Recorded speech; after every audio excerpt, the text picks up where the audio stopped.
ভাবনার বাইরে। সাত সকালেই অতনুদার ফোন এলো।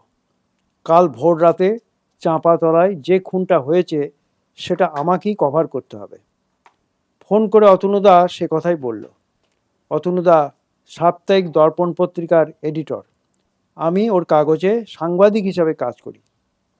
একটু বাদে আমার ক্যামেরাম্যান সৌমেন এসে হাজির হলো। দুজনে চাঁপাতলার দিকে রওনা দিলাম। শহরের শেষ দিকে এই চাঁপাতলা, একটি নিষিদ্ধ পল্লী। কাল ভোর রাতে এখানে খুন হয়েছে এক যুবতী। খুনি ধরা পড়েনি। আমরা আমাদের পরিচয়পত্র দেখিয়ে ভেতরে ঢোকার অনুমতি পেলাম। চারিদিকে চাপা গুঞ্জন, পুলিশ তার কাজ করতে ব্যস্ত। আমি ও আমার তদন্ত শুরু করলাম।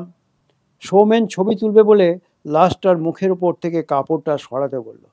কিন্তু এ কি, এ আমি কি দেখছি? এ তো শ্রাবণী। আমার জীবন থেকে হারিয়ে যাওয়া এক মরা অতীত। সারা শরীর আমার শিহরণ খেলে গেল। চোখের সামনে ভেসে উঠল একটা আলো ঝলমল করা মেলার দৃশ্য। একটি আলোকিত মঞ্চে এক যুবতী রবীন্দ্রনাথের গানের সাথে নাচ পরিবেশন করছে। খোঁজ নিয়ে জানা গেল তাসের দেশ হচ্ছে। যুবতীর পারফরম্যান্স আমাকে মুগ্ধ করল।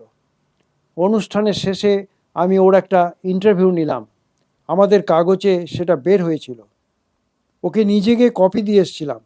ও খুব খুশি হয়েছিল, আমাকে ধন্যবাদ জানালো। এভাবেই শ্রাবণীর সাথে আমার পরিচয় থেকে ঘনিষ্ঠতা, ঘর বাঁধার স্বপ্ন দেখা।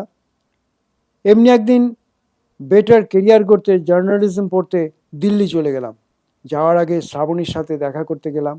ও খুব খুশি হলো। বললাম ঘুরে এসে চার হাত এক করব। শ্রাবণী কেন যেন বলে উঠল, দেখবে তুমি একদিন মস্ত বড় সাংবাদিক হবে, আর আমি তোমার সংবাদের শিরোনাম হব। এরপর অনেক দিন কেটে গেছে।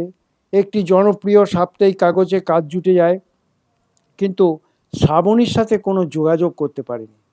শুনেছিলাম ওরা শহর ছেড়ে চলে গেছে। ফোন করেও কোনো যোগাযোগ করতে পারিনি। এভাবে আমাদের যোগাযোগ ছিন্ন হয়। তারপর আজ আবার এখানে এই পরিবেশে ওকে এভাবে দেখবো ভাবিনি। এ আমার ভাবনার বাইরে ছিল। সৌমেন আমাকে আনমনা দেখে বলল, কি ভাবছো সুদীপদা? ছোট্ট জবাব দিলাম, কিছু না। আচমকা শ্রাবণীর নিস্তেজ মুখটার দিকে তাকিয়ে শুনতে পেলাম, কি গো মশাই, সত্যি হলো তো আমার কথা?